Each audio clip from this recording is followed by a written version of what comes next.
Hello friends, तो आज हम करने वाले हैं क्लास 11th की टेक्स्ट बुक शुरू कर रहे हैं जो थ्योरी वाला चैप्टर है उनको थ्योरी वाइज। तो ये जो मेरा चैनल है ये एसएसटी और पॉलिटिकल साइंस को डेडिकेटेड है। अगर आप इसको फॉलो करेंगे तो अवश्य ही आपको एक अच्छा कंटेंट मिलेगा। ठीक है, तो हम शुरू करते हैं आज का first chapter political science class 11th का। ये मेरे हैंड रिटन नोट्स हैं, तो आप इनको नोट्स बनाना चाहो तो नोट्स बना सकती हैं। ठीक है, और इस चैप्टर का क्या नाम है? राजनीतिक सिद्धांत एक परिचय। राजनीतिक सिद्धांत एक परिचय। इसमें सबसे पहले बताया गया है कि कार्ल मार्क्स का क्या कहना है, समानता भी उतनी ही निर्णायक होती है जितनी स्वतंत्रता। कार्ल मार्क्स क्या कहते हैं कि समानता है ना जो मनुष्य के लिए, वो उतनी ही निर्णायक है जितनी उसको स्वतंत्रता चाहिए। ठीक है, और इसके अपोजिट रूसो क्या कहते हैं? स्वतंत्रता मानव मात्र का एक मौलिक अधिकार है। उसने रूसो ने स्वतंत्रता को क्या बताया है? मौलिक अधिकार बताया है। तो ये स्टेटमेंट्स में क्वेश्चंस आ सकते हैं कि रूसो ने किसको क्या बताया है। तो आप लोग इस पे ध्यान दें कि रूसो ने स्वतंत्रता को मौलिक अधिकार बताया है। क्या बताया है? मौलिक अधिकार बताया है। ठीक है, तो हम आगे चलते हैं।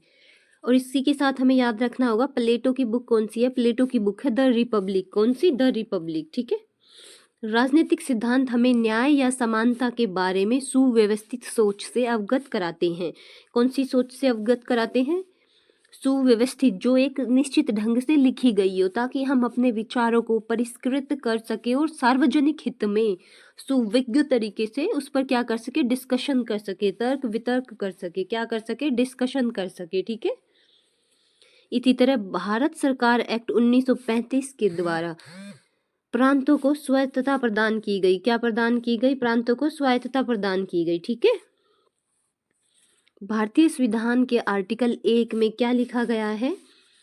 आर्टिकल 1 में लिखा गया है कि भारत राज्यों का संघ होगा। क्या होगा? भारत राज्यों का संघ होगा। मत देने का अधिकार राजनीतिक अधिकार है। ये एक अलग से पॉइंट है कि मत देने का अधिकार कौन सा अधिकार है? राजनीतिक अधिकार है। ठीक है, और मौलिक अधिकारों पर यथाचित प्रतिबंध कौन लगा सकता है? संसद। तो ये क्वेश्चन आ जाता है कि मौलिक अधिकारों पर कौन प्रतिबंध लगा सकता है? वो सिर्फ संसद लगा सकती है। ठीक है, इसके बाद हम देखेंगे मौलिक अधिकार राष्ट्रपति द्वारा निलंबित किए जा सकते हैं। मौलिक अधिकारों को कौन निलंबित कर सकता है? सिर्फ राष्ट्रपति निलंबित कर सकता है, लेकिन 20 और 21 को छोड़कर। किसको? 20 और 21 को छोड़कर। ठीक है, तो इसी तरह आगे चलो। सशस्त्र बलों के सदस्यों के मौलिक अधिकारों को विशेष रूप से आर्टिकल 33 के द्वारा प्रतिबंधित किया जा सकता है। सशस्त्र बल मतलब जो ये आर्मी फौज और इन सब में है ना, तो उनके अधिकारों को आर्टिकल 33 के अनुसार क्या कर दिया जाता है? उन पे रोक लगाई जा सकती है। ठीक है, कहीं फिर वो सेना अटैक करके अपना वो, जैसे कि अभी पाकिस्तान में किया था परवेज मुशर्रफ ने, इसी तरह की ऐसा ना हो जाए, तो आर्टिकल 33 के अकॉर्डिंग उस पर क्या कर दिया जाता है? प्रतिबंध लगा दिया जाता है। ठीक है, तो इसमें दिया गया है आगे कि गोलकनाथ बनाम पंजाब राज्य 1967। इसमें सीधा पूछ लिया जाता है कि गोलकनाथ बनाम पंजाब राज्य वाला केस कौन से उस सन में था? 1997 में। और मामला क्या था? भारतीय संविधान के मौलिक अधिकारों के संबंध में संसद की संशोधन शक्ति पर केंद्रित एक ऐतिहासिक निर्णय था। ये उस समय तक की, मतलब 1967 तक की एक बेंच थी, बड़ी थी। ठीक है, इसके बाद वैसे केशवानंद वाली आएगी। तो ये क्या है? इसमें क्या निर्णय लिया गया था कि संसद की संशोधन शक्ति पर केंद्रित है, कि ऐतिहासिक निर्णय था। किसको लेके? मौलिक अधिकारों को लेके। ठीक है, और जो हमारे डीपीएसपी हैं वो कहाँ से लिए गए हैं? आयरलैंड से। और भाग कौन से में? भाग 4 में है। कौन से में है? भाग 4 में। ठीक है, आर्टिकल 37। आर्टिकल 37 किससे संबंधित है? राज्य के नीति निर्देशक सिद्धांत न्यायालय द्वारा लागू नहीं होंगे, राज्य खुद लागू करेगा। कि ये जो ड्यूटी है ये राज्यों की ड्यूटी है। इनमें जैसे हम मौलिक अधिकारों के उल्लंघन के बाद न्यायालय में जा सकते, लेकिन इनके लिए नहीं जा सकते, डीपीएसपी के लिए। तो ये कौन लागू करेगा? खुद राज्य। ठीक है, इसके बाद आर्टिकल 39। आर्टिकल 39 में कहा गया है भारत को कल्याणकारी राज्य घोषित करता है। आर्टिकल 39 क्या घोषित करता है? भारत को एक कल्याणकारी राज्य घोषित करता है। ठीक है, तो इससे आगे हम देखते हैं राष्ट्र। तो आर्टिकल 143 में क्या दिया गया है? भारत के राष्ट्रपति को सर्वोच्च न्यायालय से परामर्श लेने का अधिकार है। क्या करने का अधिकार है? परामर्श लेने का। ओके, तो इसी के साथ मंत्रिमंडल सामूहिक रूप से लोकसभा के प्रति और व्यक्तिगत रूप से प्रधानमंत्री के प्रति उत्तरदायी होता है। किसके प्रति? प्रधानमंत्री के प्रति। नागरिकता को प्राप्त करने के लिए जो शर्तें तय होती हैं कि नागरिकता किसको मिलेगी किसको नहीं मिलेगी, तो वो कौन करता है? वो हमारी संसद करती है। कौन करता है? हमारी संसद करती है। लोक लेखा समिति का अध्यक्ष विपक्ष का नेता होता है। कौन होता है? विपक्ष का नेता होता है। लोक लेखा समिति के अलावा एक और समिति होती है जो इसकी जुड़वा बोली जाती है, उसको क्या बोलते हैं? परकुलन समिति। परकुलन समिति, ठीक है। इस लोक लेखा समिति और परकुलन समिति को, इनको जुड़वा समिति बोलते हैं। क्या बोलते हैं? जुड़वा समिति, ठीक है, याद रखना। भारत का राष्ट्रपति लोकसभा अध्यक्ष को नियुक्त नहीं करता। भारत का राष्ट्रपति लोकसभा अध्यक्ष को नियुक्त नहीं करता, ठीक है। उसको कौन चुनते हैं? लोकसभा के सदस्य ही उसको चुनते हैं, ठीक है। लोकसभा के प्रथम अध्यक्ष कौन थे? जीवी मालवंकर। कौन थे? जीवी मालवंकर। और इसी तरह आर्टिकल 4 में क्या दिया गया? अनुसूची 4 में क्या दिया गया है? राज्यसभा में सीटों के बंटवारे को निर्धारण करती है अनुसूची 4। राज्यसभा के सीटों के बंटवारे को कौन निर्धारण करती है? अनुसूची 4।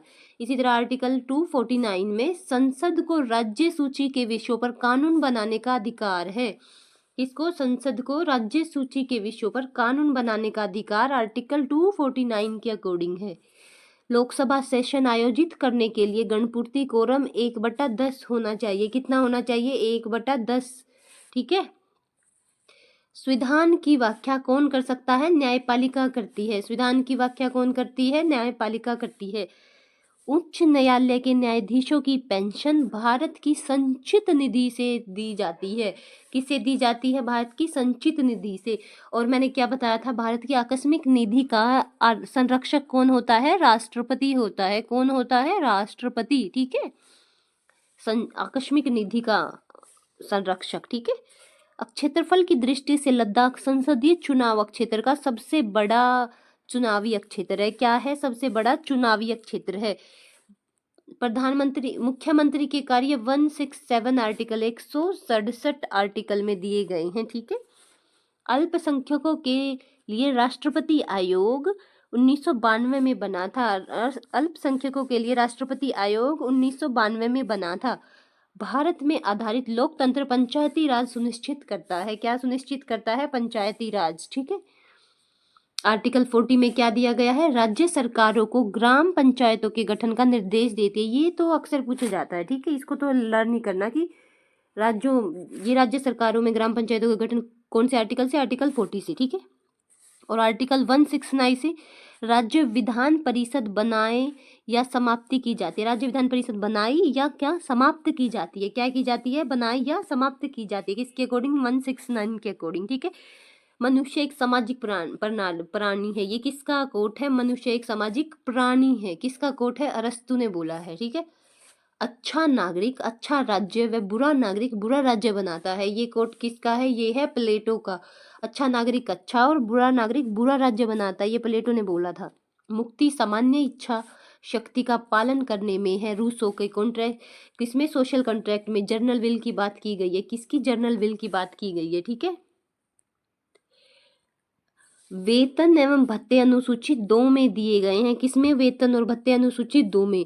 पहला चुनाव आयुक्त कौन था? अपना सुकुमार सेन। लेकिन आजकल पहला नहीं, दूसरा पूछ लेते हैं। दूसरा चुनाव आयुक्त कौन था? के.वी. सुंदरम। के.वी. सुंदरम। इसको याद करने का तरीका क्या है कि पहला तो सेन था। सेन क्या था? सुंदर था। सेन क्या था? सुंदर था। ऐसे ही राज्यपाल को पद की शपथ उच्च न्यायालय के मुख्य न्यायाधीश के द्वारा दिलाई जाती है। लेकिन राज्यपाल की नियुक्ति कौन करता है? राष्ट्रपति। ये याद रखना, ये कंफ्यूजिंग है, ठीक है। राष्ट्रपति नियुक्ति करता है, लेकिन शपथ कौन दिलाता है? उच्च न्यायालय का न्यायाधीश, ठीक है। कौन दिलाता है? उच्च न्यायालय का न्यायाधीश। इसी तरह नर्मदा जल विवाद गुजरात, महाराष्ट्र और राजस्थान के मध्य हुआ है। किस किस के मध्य? गुजरात, महाराष्ट्र और राजस्थान के मध्य। इसी प्रकार हमारा ये जो चैप्टर है ये खत्म होता है। इसके बाद हम नेक्स्ट क्लास में हम इससे दूसरा चैप्टर करेंगे। तो thank you so much guys, please share करना इस क्लास को।